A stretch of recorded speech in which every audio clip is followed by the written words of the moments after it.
What's up? Nah, it's been a minute since I walked out on getting kids. Ain't been chillin', I've been grinding, I've been running to the money, y'all. My time expensive, bring a budget, we can kick it. Ain't no money, ain't my business, I'm just married to the. What's up, y'all? Welcome to the Cocoa and Crazed show, honey. I'm the girl, Cocoa Brown, and this is C.Crazed. Yes, okay, C.Crazed in the house. Every girl needs a gun. Okay. So we are going to be getting into a lot of good subjects, you know what I'm saying? I realized doing a podcast, I did one before, and realized that it really takes a really special chemistry to make a podcast pop.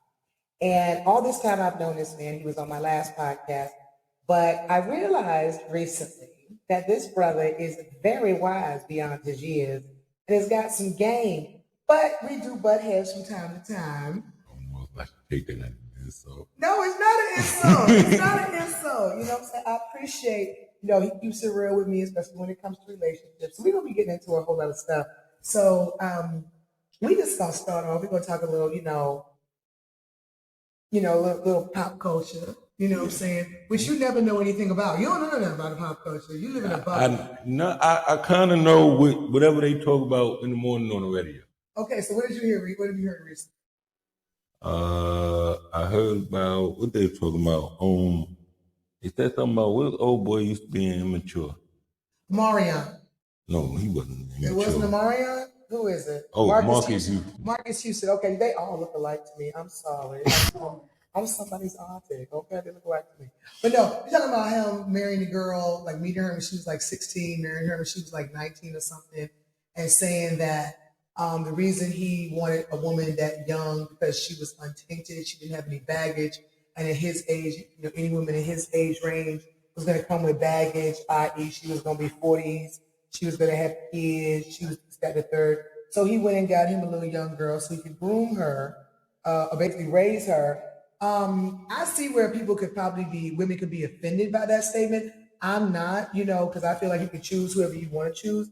My only issue is that, don't put down anybody else in the process, honey. If your choice is your choice, you ain't got to put down nobody else. Yes, I'm a 50-year-old woman, honey. Yes, I have a child. Yes, I'm divorced. Yes, but I also own my own home. I also got my own stuff, whatever. I know what I want. But I've lived the life long enough to know that. And there's certain things I'm going to put up with and certain things I'm not. And back in the days, let's keep it 100. My grandfather married my grandmother on my dad's side. He was 64 and she was 20. And wait a minute. Yes. He had my father at 66, 67. Oh, yeah. So what type of Viagra they was using back in them days? But I'm saying, it's a real life thing, like, color purple in a sense. Like, young girls were given to older men.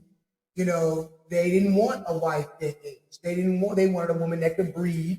They wanted a woman that they could treat like a child. They didn't want a woman that was going to talk back. They wanted a woman that he was going to be an extension of their father. She wasn't going to look at him as a husband. She was looking at him more as another father, for the respect level. And I feel like Marcus just did the same. He just went and got him a young girl that is not worldly, that doesn't really know anything, doesn't think for herself. He can groom her and raise her to be the exact way he wants her to be. I think that's childhood trauma. You think childhood trauma? How do you think that's childhood trauma? Or trauma? I think old boy got him really young. And if you know anything about that whole camp and all the little weirdo people that they talk about when they was growing up.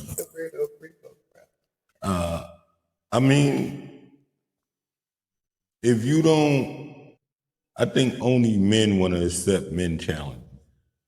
I don't know nothing about that man to say that man not a man, but I would say that only men want to accept men challenges, and sometimes you only are attracted to where you are, man.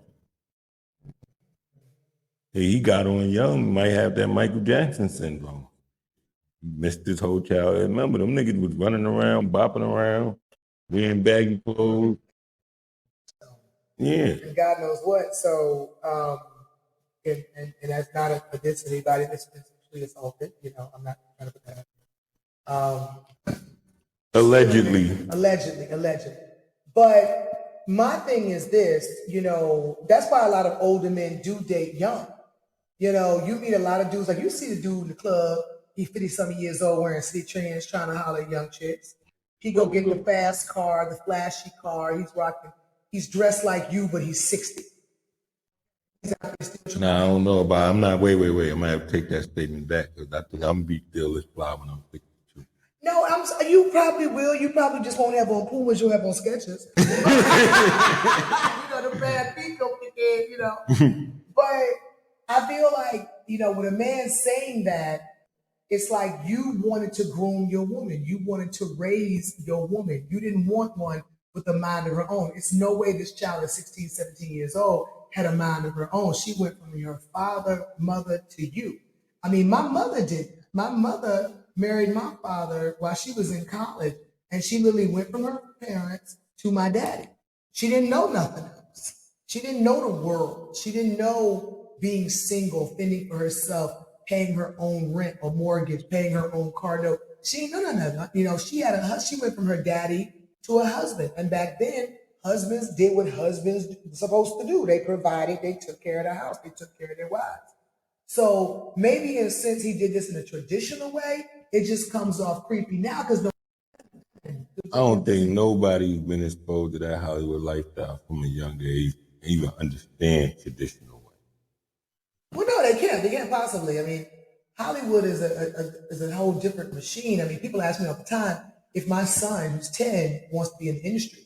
Thank God he has no desire to be in the industry, but I might have an issue because I couldn't actively still be in my career and protect him. So that means giving up my career, which if he really wanted to be in it, I might do that. But I don't want him in the industry because, especially at a young age, because it's some real creepy people out there and they can't wait for you to turn your back and do something.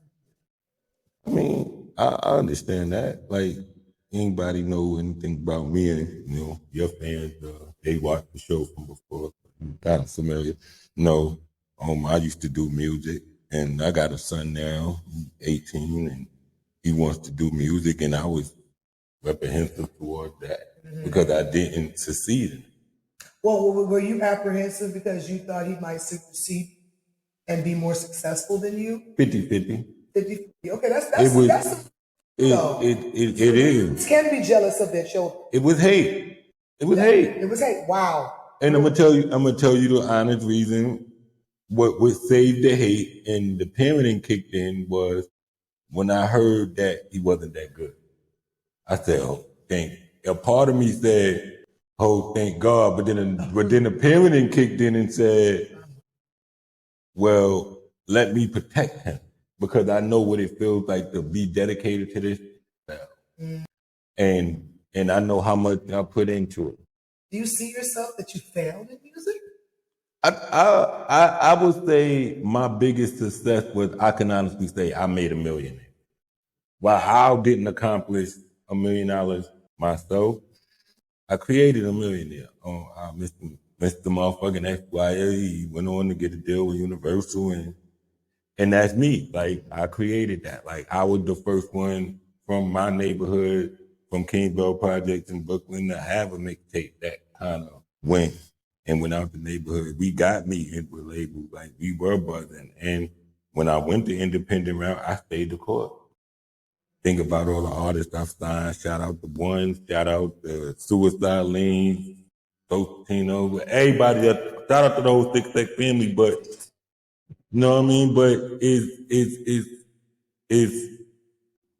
still bittersweet because it feels like I know a part of me regret the decision that I made, but a part of me not making it was him. Because when he came, the option was no longer chasing the dream, it was taking care of the kid. Right, which a lot of people don't do. I mean, I know women in this industry who have literally put their kids off on their parents or their mothers. They could chase this dream and they ended up not raising their kids at all. Like their kids saw them as an auntie more than a mother. Yeah, but I think for me it was different because I grew up, my father, my biological father wasn't in the picture. But the thing was that I knew who he was. See, I had father figures. I had a grandfather until I was 10 and he passed. And then I had uncles, I had an older brother, I had a stepfather. But it was always ingrained in me who my father was and the fact that my father wasn't there and I knew he existed. I always say, like, I would have been better off just not even knowing him because I would have been better able to embrace the figures that were in front of me. You get what I'm saying? Because I knew he existed, it always made the examples in front of me not good enough because it always made things like, I wonder if that's going to be the same thing with my son.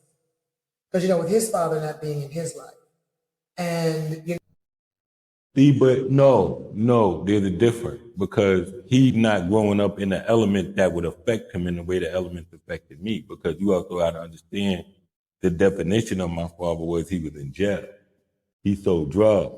I'm growing up in a project. I go outside, I look for acceptance. Everybody doing that. The only example I have of who my father was he was a drug dealer. That's when I knew.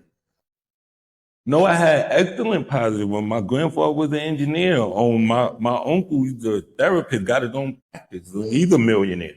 You get what I'm saying? My older brother was both negative and positive. My older brother C.Crazed. My namesake. Like he was a Decepticon in Brooklyn in the early 90s, late 80s. I went on to become a Crip. But my older brother never got locked up, never got into no real trouble. He was able to go to college, left college, went to the military, made a great life for it.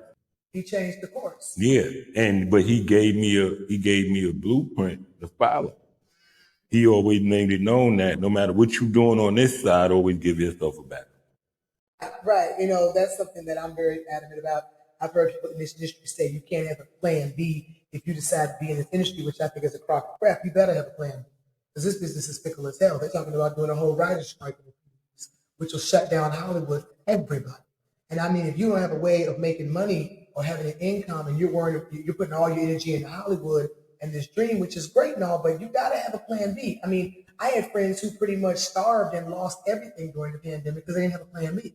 I had plan B, plan C, plan D. I was in here grinding. Yeah, we was in here cooking up some income. Yeah. You have to rely on Hollywood to feed you. So it's like, I look at it sometimes that, you had examples, like my son has positive examples, and I love the fact that his examples are different.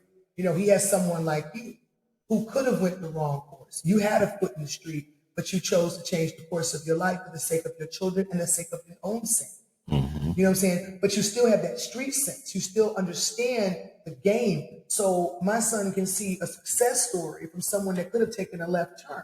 He also has, uncles that are ball players. So he's like, okay, I can see what it's like to go on to be a professional athlete and then get injured and now you can't play anymore. He's got uncles who just teach, who are just regular guys who teach and educate and show you that you can be a smart brother. You can be an educated brother. It's okay. I like the fact that, he's got uncles that are entrepreneurs and business owners. You know what I'm saying?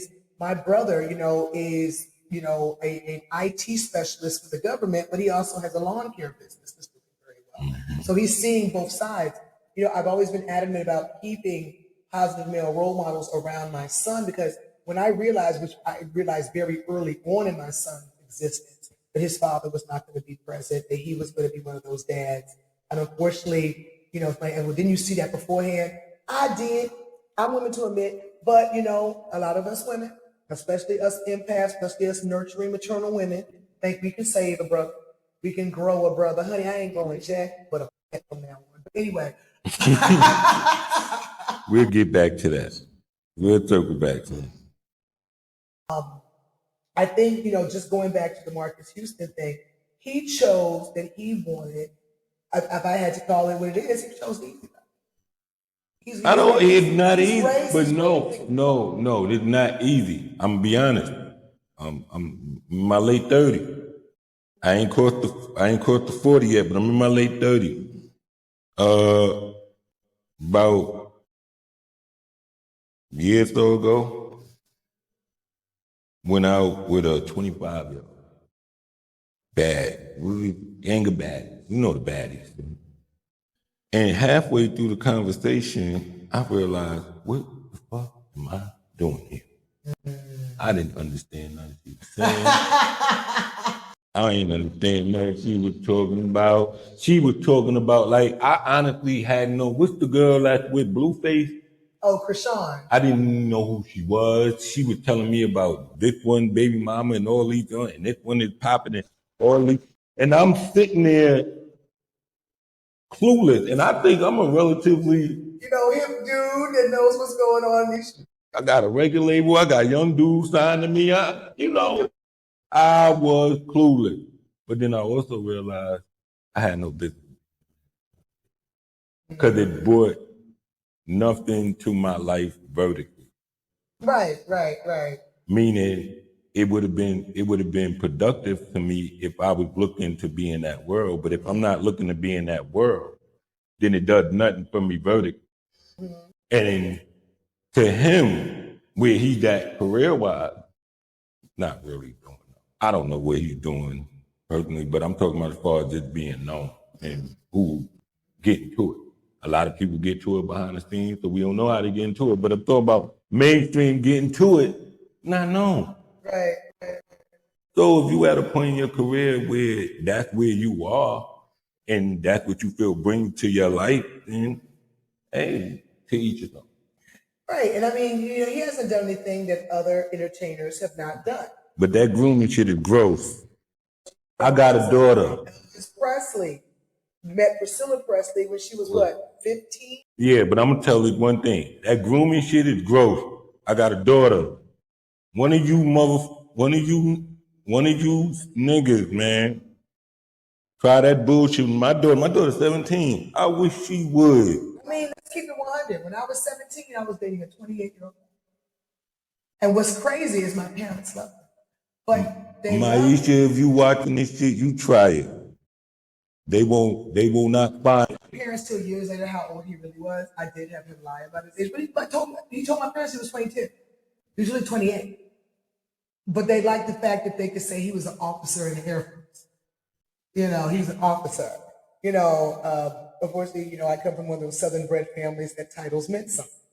But, and he spoiled me right. But of course he did. The boy had rank. The boy can take me to the PX on base and buy me 4 Coach bags. But, but he was respectful. He wasn't treating me like, and had he not gone to the Persian Gulf, he might be married to this day. He's been over there with that shit crazy. But, if Phoenix walked in here one day with a woman like 10 years older than him. Well, no, because I wouldn't suggest that either. My ex-wife, 10 years older than me, my son's mom. It was doomed from the start. I was 21 years old.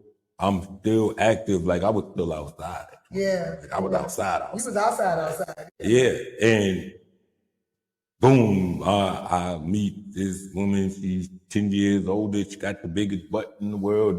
This is, and you find yourself, oh shit. Mm-hmm.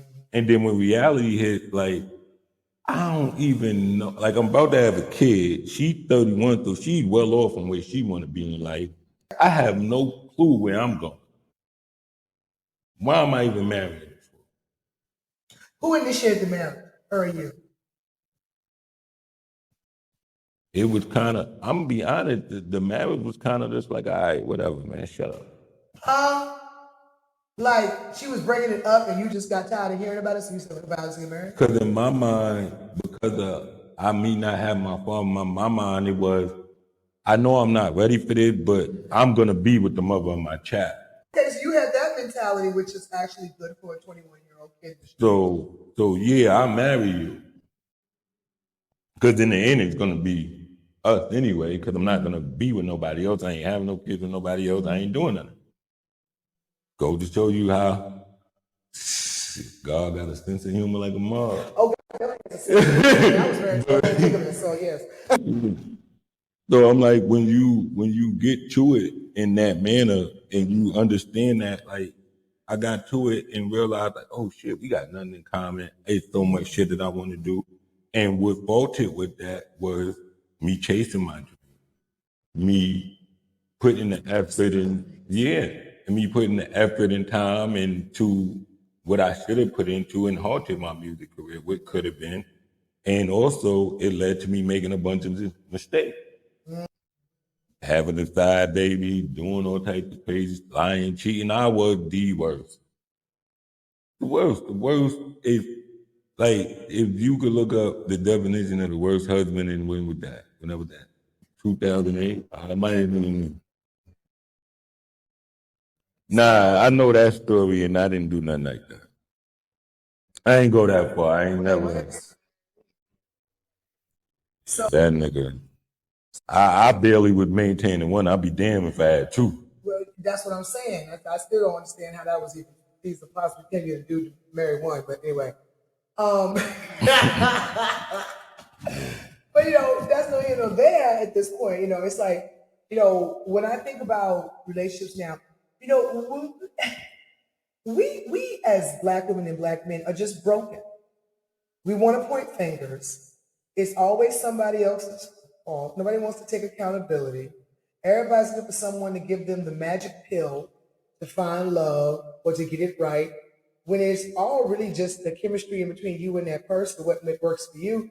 That's why now I will say that I've noticed now a lot of people are creating the relationships they want and living their relationships the way they want, no matter how it looks. And so many of them are so far from being traditional. We're going to get right to that right after this break. I'll be right back, y'all. It's the show for women that men love watching, the With the Shits podcast. Everyone's number one choice for adult conversations. Join host She's So Devious for uncensored, sexy, hilarious, and X-rated fun. Watch it now on Pornhub or wherever you get your podcasts. Only on the Sick Sec Media Network. And we can stay on the phone. We can talk about this for hours and hours and hours. Because we do have a pretty significant age difference, but we're still like friends, very, very close friends. And we know each other on a deeper level. So we understand each other, we get each other. But we also butt heads. But I hear you in a lot of aspects. Like, for instance, I'm older than you, and I come from a very traditional reality in my world of what I think a relationship should be. But we're now in a situation, especially people are creating their own relationships, defining their own relationships. Everybody now is like, okay, they gon' cheat, so as long as I'm, it's like that old song by the SOS band, I don't care about them other girls, just be good to me. Mm-hmm. Or we're now doing the poly thing where women are like, okay, it's me. And, yeah, because I'm like, how do you feel about that? Like, would you take on like two women and just y'all one big happy family? You think, when you think about that, you think the sexual part. Well, you're young. At one point I did, until I met a triad that I know, and we're probably going to have them on the show because they're amazing. I met those people. They're very cool. No, my friend Michael and his two wives. I don't want to say those people because I think I don't want to talk about them like that. So and his first wife was the one who wanted the second. I think it's dope. I was saying, like, you think about the sexual aspect of it, but then once you get past that, you think about managing the two. That's what I'm saying. It's really not about sex. Now, the men who do make it about sex, okay, that doesn't last long. You notice they rotate. I'm old right now. But when it becomes that, I've seen a triad with a man and two women, where the women were together as well as with him. And I've also seen a triad where they never got together sexually. And it was like the man had two wives, two households. Like, they literally live on a block in Virginia where there's a main house in the middle. One wife has a house and the other wife has a house. The kids live with the respective mothers. And the middle house is their common meeting. And it must have money. I mean, he must, Because I thought you just don't I'm only to you broke and can pull it off. Well, broke men cheat all the time, which I think is an atrocity and an oxymoron. How your ass broke and cheat. But a lot of men that are broken ain't got a pocket this in or when they throw it out and they out here being players. But that also shows you the state of women's mind and their self-esteem. That women are they just want a swinging, you know what, in the house, as my granddad used to say. And women just want a swinging thing in the house. I think she is over it. What do you mean she is over it? Like how? I think that us as human beings don't truly understand the human experience. And I think that we miss the point that throughout the human experience, sometimes we get lost, sometimes we get entangled, sometimes we experience all these emotions, and sometimes we just do dumb shit. Yeah. You know what I'm saying? Yeah. I think that you get to a certain point in life, and I don't think it's based on age. I just think it's based on experience where you achieve your peak. And I don't think many of us take the time to really understand what we want before we try to give ourselves to somebody. So meaning if I don't truly understand what I desire sexually, and I'm not being fulfilled with you, then I'm always, but I love you. Mm-hmm. I'm gonna be with you, but I know that you don't fit that box. I'm always gonna be looking outside that box. But so why would you even get with somebody who wasn't on the same page with you sexually in terms of experimenting or sexual or whatever? Why would you? Because most people don't know until they know. But then you chose to be with them. But there's also a feeling of like none of us were meant here that's what I'm talking about, the human experience. None of us were meant here to be, right? None of us want to go through this journey. Right. You get what I'm saying? Yeah. Like the whole point of us being here is for us to get together and procreate to keep this thing going. Right? Mm-hmm. The minute we stop doing that, this stop, right? Mm-hmm. So like none of us is meant to be here alone, right? So of course that as we go on that journey, like sometimes you're just gonna do things and you're not gonna understand it. So many of us be so afraid of being alone that we don't take the time to truly understand what we need from somebody else. So if I'm with a woman and I'm insecure, I may take those insecurities out on that woman, but it may not have nothing to do with that.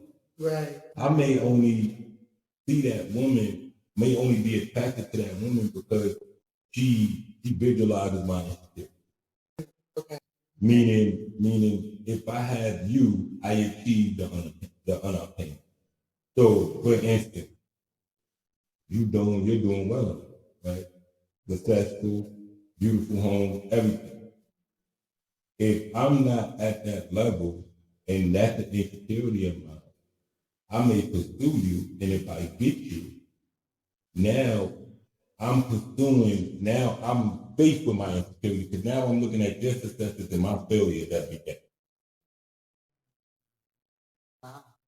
Okay. But I pursued you on a behalf thinking I could fulfill those insecurities, thinking that your successes will fulfill my failure. When they would never do that. Wow. Okay. So if I'm with somebody, but aren't you supposed to grow together? Aren't you supposed to evolve together? You have to have a certain sense of direction. If I don't know where the hell I'm going, but that's true. You got to know where you're going. Yeah, if you don't know yet. Yeah, if I come in this shit without a plan, yeah, where we going? If I got a ride, a man's supposed to have a plan. Well, no, it's not a man or woman thing. Everybody's supposed to have a plan. Yeah. It's not a man supposed to have. But see, I come from a traditional place where the man is the lead and the woman follow. Now it's become where more women lead. But y'all want it. Well, no, white women, please stop putting us as black women in that white woman struggle. White women started that suffrage shit. Please stop mixing us up in that.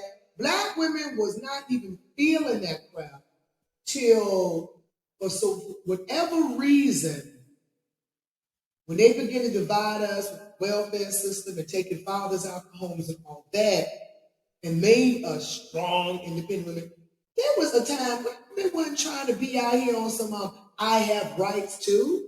Like most of the women, my family were raised to find a man that could take care of them. Now, yes, they worked and they provided, but they had their roles and a man had. It's crazy as it seems. As single as long as I've been single, and my track record with relationships, I seek something more traditional. That I would like to be more in the capacity of a wife and a mother, the nurturer, the handler of the house, and a man be more of a lead and handling everything else. But it's become that it doesn't work that way. But yet it's a curse and a blessing for me as a woman in my situation, because I'm a woman that can take care of myself. I can't go buy my own home. I can't go buy my own cars. I can't negotiate loans. I can't go make contracts with the people that come in and exterminate. Like, I've done all of that because I've had no choice. But I grew up watching a man do that and a woman follow his lead. Now, if you looked at it from a traditional sense, my father went to work, came home, handed my mom his check. She wrote the bills, she handled the household. But anything broke in that house, my father did. Any car needed to be fixed, my father did. My mother did not make a decision without my father's input. Even when this man had dementia and didn't even know what day it was, she still wanted to know what he thought before she made a decision. Now, some people may look at that as like, oh, you letting him control you. You ain't gonna tell me what to do. I'm at the point in my life that, a lot of men cannot tell me what to do because they cannot leave. So what if I told you that at one point they used to hit men, used to hit women over the side, and with billy clubs and bend them over and pull them doors down on women? Well, no, I get that. So Well, that also goes back to the age of, the color purple, where men treated their wives like their children and not their equals. And now, as time evolves, like the misnomer is you got this. I think I'm part of the generation. I'm sorry, people that. But the 80s. Yeah, I think us 80s babies is still the generation. We did everything first. We spearheaded this. All right, I'm gonna give y'all 5 minutes on this. We got the internet first. We were, why? All right, I'm gonna tell y'all some real G shit. Why no OG? Because technically, at my age, if I was still in my neighborhood, I would be old. Okay. Right? So if I was still in my neighborhood, if I was still active, if I was still outside, I would be an OG. But I'm not. Okay. I moved. I left. Right? Everybody in my neighborhood who's not dead or locked up, that came up in my era, that was doing what I was doing, none of them did. If they're not dead, they're not locked up. If they're not dead or locked up, they moved it. We were able to see things first because we got the internet. Remember, we got like a lot of our introduction of going, if you wasn't selling drugs, if you went out of town, it's because you was meeting girls on the internet. So we were going out of town just based over these girls. We was meeting on MySpace and stuff like that. So now we able to connect. And now but when you was born in the 80s, you were 3. Huh? You were 3 in the 80s. So you're talking about what you were able to talking about experience the in the 80s 90s. baby. Yeah. 70s the same way. We got more. But I see the difference now, because now I find myself like understanding what my uncle was saying when we were talking about these certain things, and now I find myself being an uncle to my nephew, and like, but then I had to understand, they not in touch because we ain't in touch. They actually followed us. So we looking for them when we say, these young boys are crazy, this and that, you could be up. But who did the people? We left. If they didn't I see what you said. Yeah, you're right. Yeah. If they didn't kill us for a lot of stuff, we left. Yeah. But getting back to the time,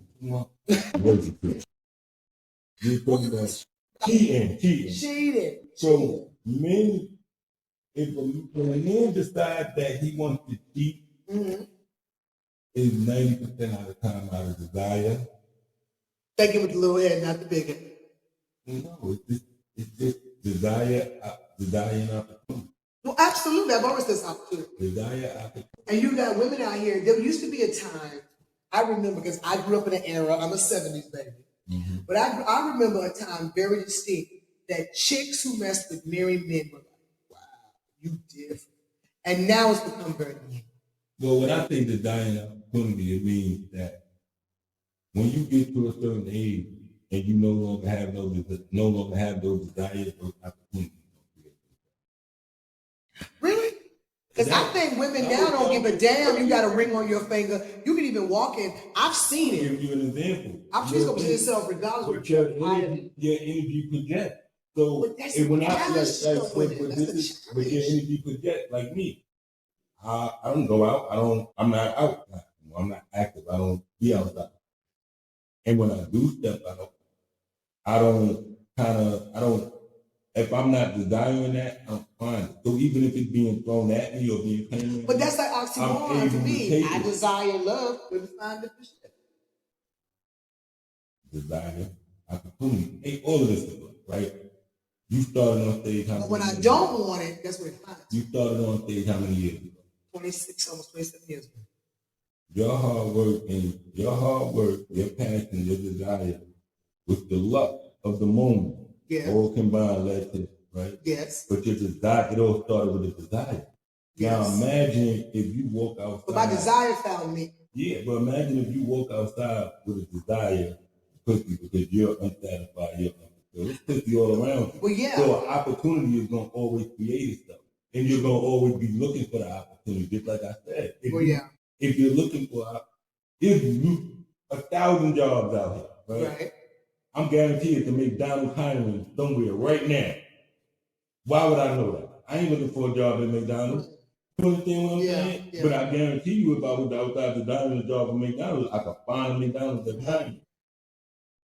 So it's just the mentality when you leave your house, if you're not feeling comfortable, if you're not feeling like you're getting and you're designing something else, the universe will create an opportunity. Yeah, but no, not what you like, and the universe will create the opportunity. It's the same way if you leave your house on some bullshit. I'm not feeling I woke up on the bad side of the morning. I don't got an attitude. Somebody outside got that same energy for you. And if you leave the house saying, I wish a nigga would, the universe gonna create opportunity for you, for a nigga to whoop, for a nigga to. Right. Yeah. So it's just a mindset and how you train yourself mentally and physically. So if you think a man is in a relationship and, well, I have to agree. Because I know plenty of guys who are in committed marriages that there's no desire to cheat. But I also have noticed, and this is something, and I don't know what the formula is, but every guy I know that the mere thought of cheating is foreign to him. And he would never, ever. The one thing I've always they have in common is that their woman is on a pedestal. They see her as such a supreme being in a sense. A lot of these guys give the women. That has something to do with that man. What I'm saying, that's what I'm saying. It's not a man. I never do the woman. It's the man. He feels fulfilled, and he feels like he's got a prize. Yeah. A lot of these guys now, the prize is not about the woman's character, substance. She's going to be a good mother. She's a good woman. It's about the size of her ass. It's about how bad she is. I've seen it. And then they get bored because now a better chick walks by. But they're not desiring, but the women aren't what the men desire when they pursue those type of women. They desire the status that comes with that woman. But then they get bored because it's always a battered chicken and wings. But it's not about the chick. If you're chasing status, if you're chasing a level, those levels, it's no level. It's no boss. This ain't no video game. If you chasing a level, there's always another one. Right. If you trying to be Jay-Z, there's somebody above him. The that I know who are married to women, that they would chasing never, nothing though. Because that woman is because they got to a point in their life where they are no longer competing with anybody else, and they're no longer trying to just. Exactly, because long time ago. So he got married at 23 and he knew that? He got to a point at his life. And I said, people base so much stuff on numbers. It's just on personality. It's just on everything. Just on luck. Yeah. Like some people, like some of us, like they some people born with a silver spoon in them. Some of these kids born so smart they in college at 16. You get what I'm saying? Like sometimes you just got people that just born and they figure it, and it's just you can't explain it. Right. By the most of us, don't. It's an anomaly. So you think the majority of people don't have it? No, because we all are get trained from day one survival of the fittest. That's what we have. How are you supposed to focus on a singular entity or person or thing that you're always looking for better? You do that every day. When you go out and you do a step, you gotta work that step for how long time before you retire, and then you gotta work on the next step, right? Okay. You get what I'm saying? And then after that, when you take on the road, if you do dope on 911, right? Mm-hmm. Now the next role that you get, you know you gotta take your acting to another level. So it's always something to go do and something to be active about, something to motivate you to keep going. Yeah. Right? Certain people get to a point in life where they just, they level out. Okay. I'm good. Like I found this ground and I'm gonna level out here and I'm good. But that's gotta be a personal thing. Because you can't put somebody else on a pedestal if you ain't there. But I'm talking about people who married their wives young or married their wives and through her changing physically, through the stretch marks, everything, they put in Because I'm secure enough in myself to carry it. Because I'm secure enough in myself to carry it. The only way I get mad at you for gaining weight, losing weight, or whatever's going on with you, because I ain't strong enough to carry it.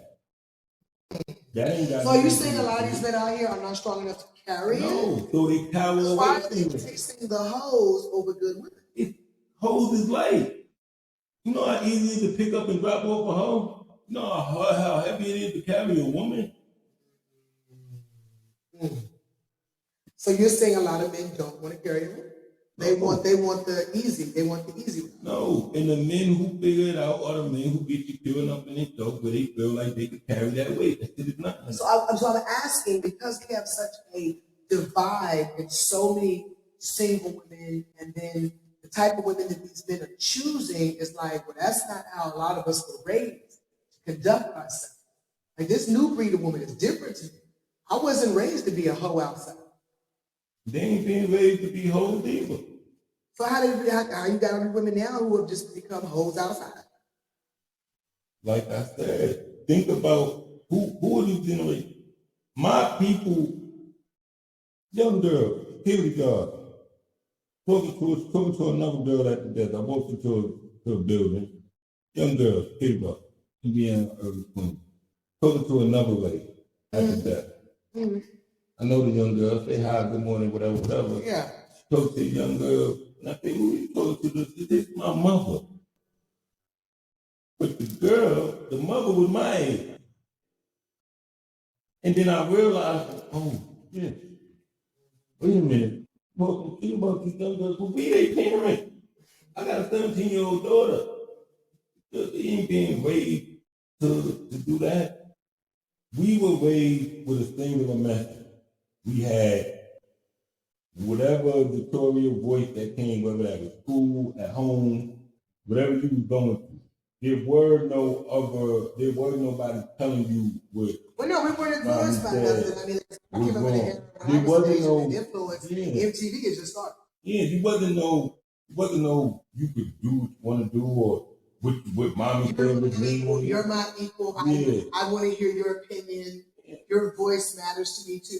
No, we were raised that, what I say goes, and no, you better not talk back, or you're going to lose it. And then you talking about a lot of teenage mothers, like, so now, when her son is in his 20s, my sister still right. She's still trying to live her life. Yeah. You get what I'm saying? Like, so if you in your 40s and you got a child in your 20s, and you got to think, 40 nowadays, it started with whole saying 40 is the new 20 or 30 is the new 20 and all that shit, but now 40 nowadays still outside. Right.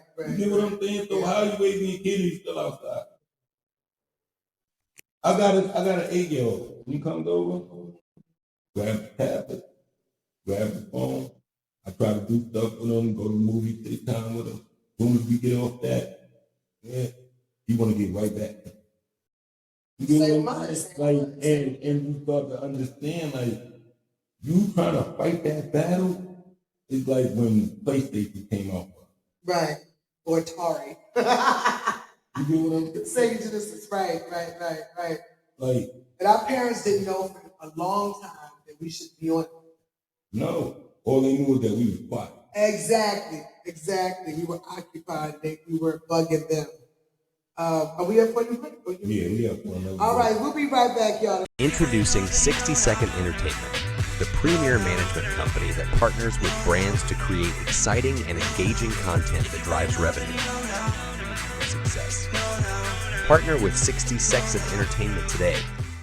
Visit 6seclife.com today for details. You know what? He's always got me doing the intros and outros. Okay, what's up, y'all? Welcome to the Cocoa and Crazed show. We are back. We just got to this whole little debate, but it was actually a good debate because I'm one of those women that I love talking to my boys, my brothers, because I want to understand the mind of men.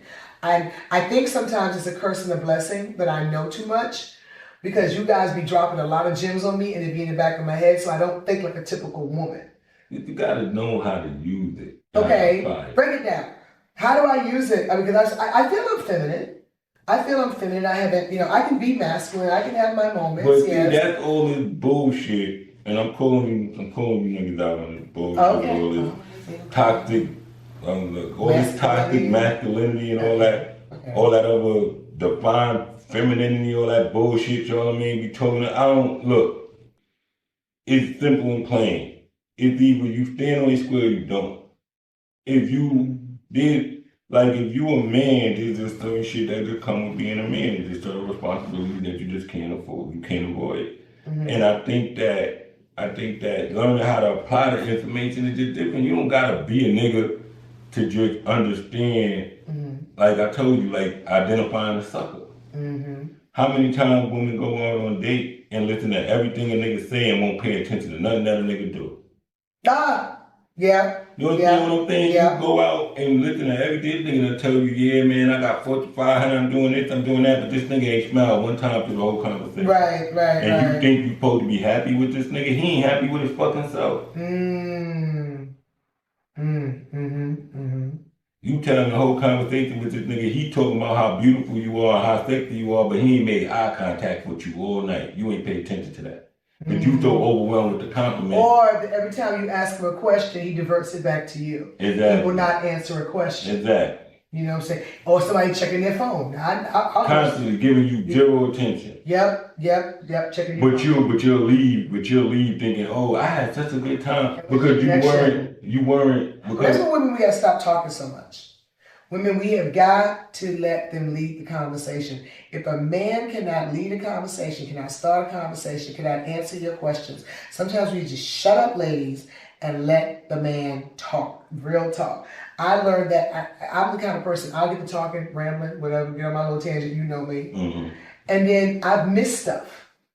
I've missed hints. I've missed red flags. I've missed signs. So I'm learning constantly that when I find myself wanting to interject or say something, I get real quiet. And it'll almost either force him to start speaking and answer my question, or they'll let me know. As they say, a man that gets defensive and won't talk to you and won't answer your questions, he's hiding more than you're asking. Yeah, but I think what got me in trouble was, like, I'm just brutally honest. I just say some shit I just shouldn't say. Honest shit. But I found a comfortability in my honesty with women that gives me that has prevented me from experiencing bad experiences. Honestly, because I don't date. I don't believe in dating. Okay. Well, I don't believe in that shit. Okay, so how do you not believe in? So what do? You just need a woman and y'all together? Like what do you I explain to every woman that I meet that I'm just enjoying the human experience, and I don't place expectations on our connection. So if I give this a title, then that comes with expectation.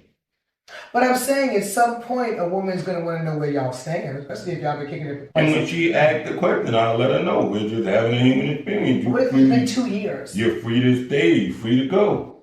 So you don't believe in establishing a title or what we're doing or a role.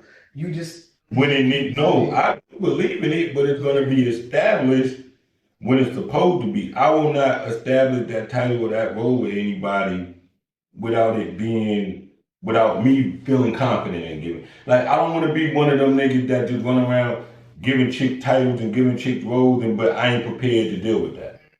okay. So, for example, with plenty of niggas running out here, I want to marry, I want to be with, but then when the relationship's going bad, these niggas knew they wasn't ready to do that. You knew. When the niggas start dating you, I'm gonna give y'all some real game. Okay. Give y'all women some real game. I know a lot of audience is gonna be female.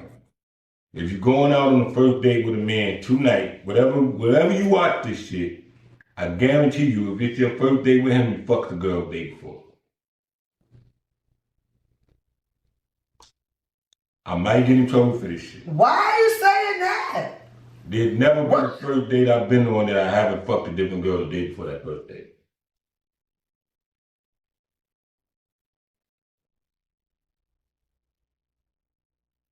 But so why? Okay, but why? Like what? Wow. Okay, break it down.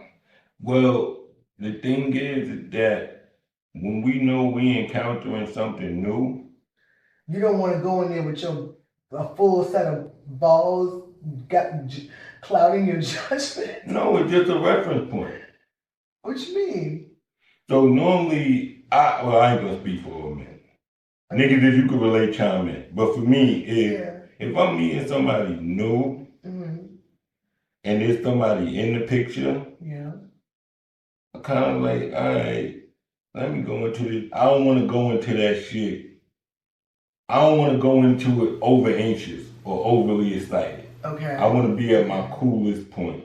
Okay. You hear what I'm saying? Yeah. So if I got pussy the day before, shorty, you really ain't nothing you about to do, because I ain't thirsty for what you about to do. So whether I fuck you tonight or not, it don't really matter. So now I'm just free. I'm not coming in this with no expectations, no pent up energy. I don't want to fuck. I'm just free to just chill and just. Makes sense. So if a guy is on some trying to get something the first date, he didn't get no ass the day before. But if you busting nothing, day, and I don't mean game, ladies. Okay. And I don't mean jerk off. I mean like genuinely bust nuts, get you fulfill your shit with a woman, and then you go into that first date with that new woman, and you have no expectation. You free. You believe you don't want nothing. You just free. Like when I meet a woman, I can tell within the first 5 minutes. I'll be on some woman shit. I can tell within the first 5 minutes that woman told me exactly where she gonna be in my life. Like, oh, you friend zone. Oh, you're never gonna get a phone call again. Really? Oh, I'm the first date with you. Oh, on the first date. yeah. Well, I mean, I let me take that back, because I usually can tell from the first date if. But it's never negative. It's never negative. It's always. It's not negative. I just know where to put you. Yeah, just I'll figure that out real quick, and then I say okay. And then if it's somebody I see, I'm like, okay, she worth a fuck. I'm getting old. I don't just give out fucks no more. Them shit's coming down a dozen. So like, if you get one for me, you better mark it down on your calendar. He gave a fuck about me one.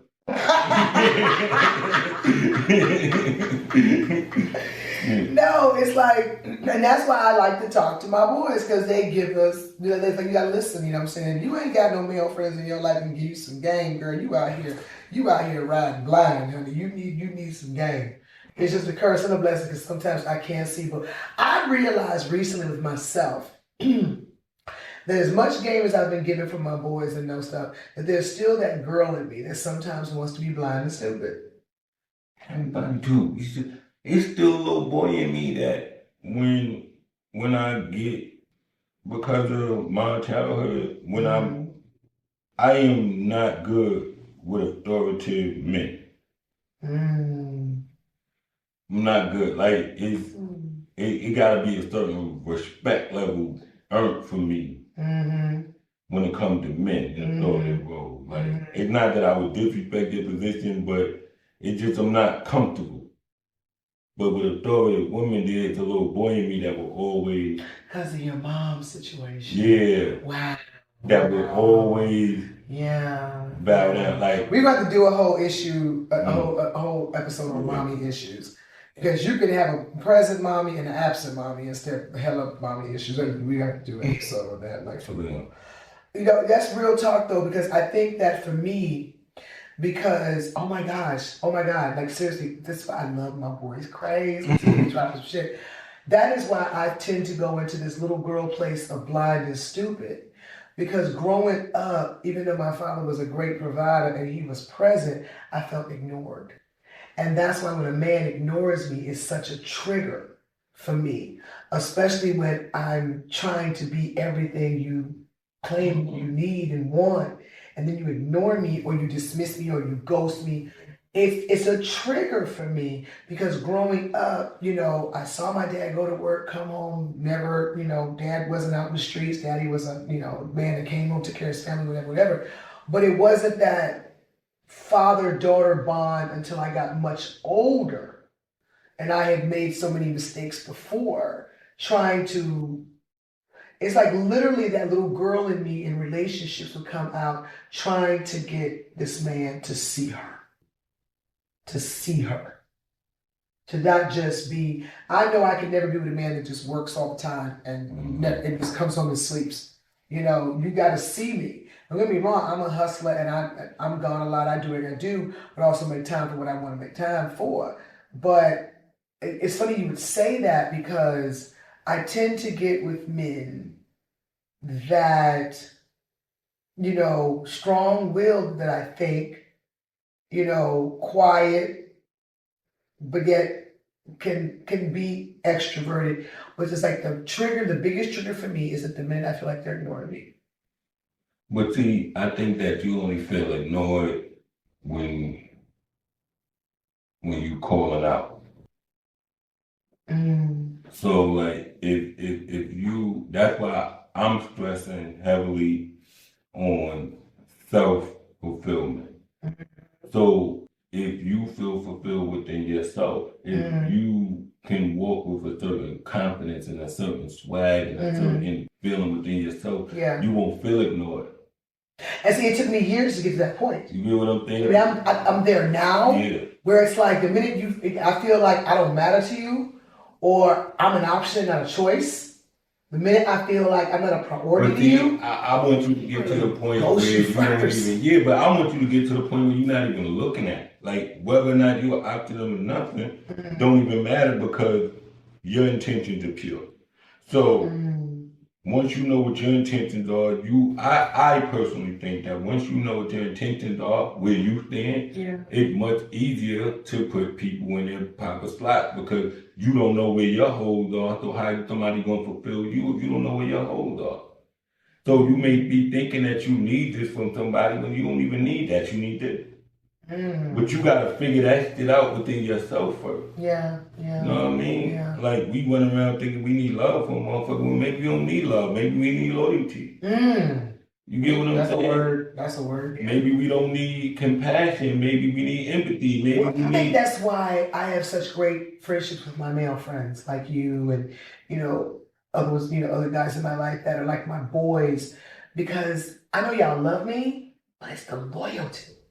It's the loyalty. And then I get with a man romantically and it becomes all about love and it always feels off because the loyalty's not there. Because anything you love has to be based on loyalty. You understand what I'm saying? Yeah, that makes sense. Like and what loyalty is untaught. It's unspoken. It's not something that somebody gotta teach you how to do. Yeah. It's like when your child was born, you understood the minute that child came out of you, there was an unspoken loyalty to the child that you were going to do everything to make sure. Dedication, love, love was just, the minute I found out that a little child was growing inside of me, I loved it.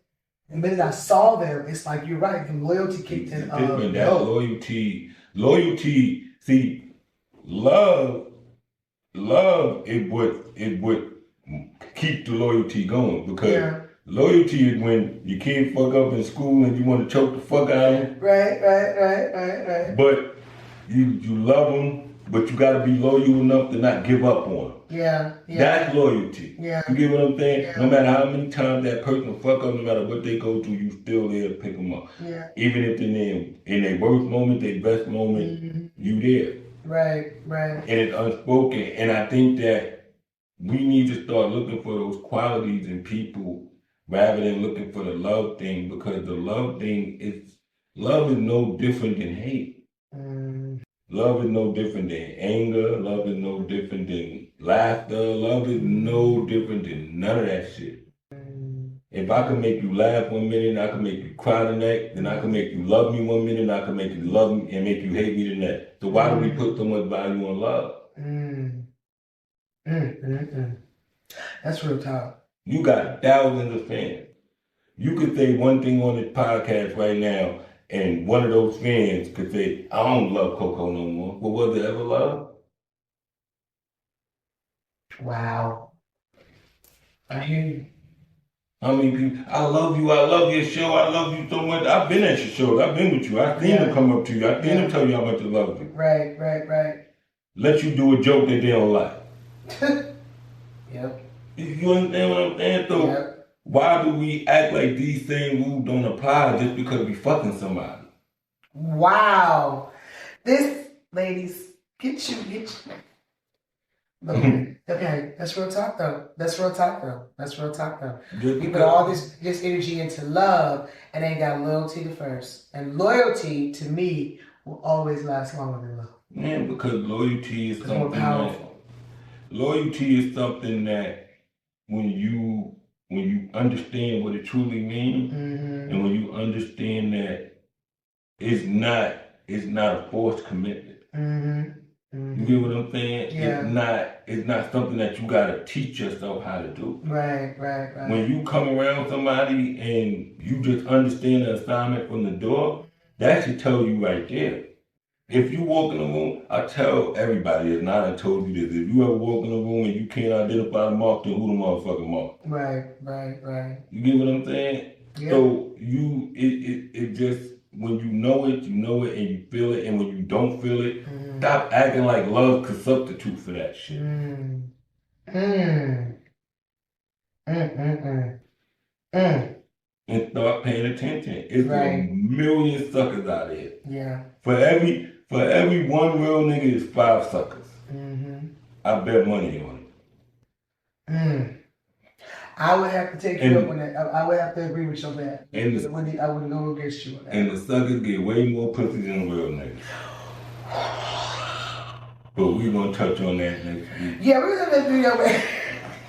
This is about to be the Crazed show. This feature is going around because this brother over here dropping. Ladies, I'm telling you, if I can't give you any advice, get you some male friends and listen, because you will get some gems. You will understand. I'm a woman. I've been around the world. You know what I'm saying? I'm grown, but I have learned, ladies, to listen, Linda, listen. If you can get around some grown men that's got their ish together, that's willing to just open up and talk and tell you some game, shit it and listen. And trust me, it will benefit you in the long run. This has been the Cocoa and Crazed show. I'm Coca Brown. And make sure y'all keep watching on the 6 Tech Media Network. Yes. Make sure y'all go check out Famous Enough. Streaming out everywhere right now. Yes, Cocoa Brown's Famous Enough stand-up special. It's on Delta Airlines, honey. So if y'all fly, go and get high with Cocoa Brown and watch me. I'm also on Amazon Prime and Hulu. Make sure you guys head over to Peacock. Check out the new movie I'm in. Praise This with Chloe. Yo, you forgot. You're talking shit though. You be talking enough shit. Make sure y'all check out the new season Never Have I Ever on Netflix. You heard? Crystal Brothers. You heard? The new show on Apple TV, Big Door Prize. Make sure y'all check that out. You heard? Yeah, your girls on that as well. Of course, 911 on Fox. Make sure y'all check out all the previous episodes. I'll be popping up again. And make sure you guys keep watching and listen to the Coke and Crazed show. Honey, we ain't even scratched the surface. Oh, God. You know? 6 sec, baby. 6 seconds, what's up? I guess I should ride with Lex. Nah, it's been a minute since I wild out on digging wiz. Ain't been chillin', I've been grinding, I've been running to the money, y'all. My time expensive, bring a budget, we can kick it. Ain't no money, ain't my business, I'm just married to the millions. My palm itching, this paper too addicted. Gotta get it by any means, got a scheme, then I'm with it. Yeah, I gotta have it, yeah. I got some habits, bags bending, bad if in breeze grabbing. I'm a C note holding, C note throwing.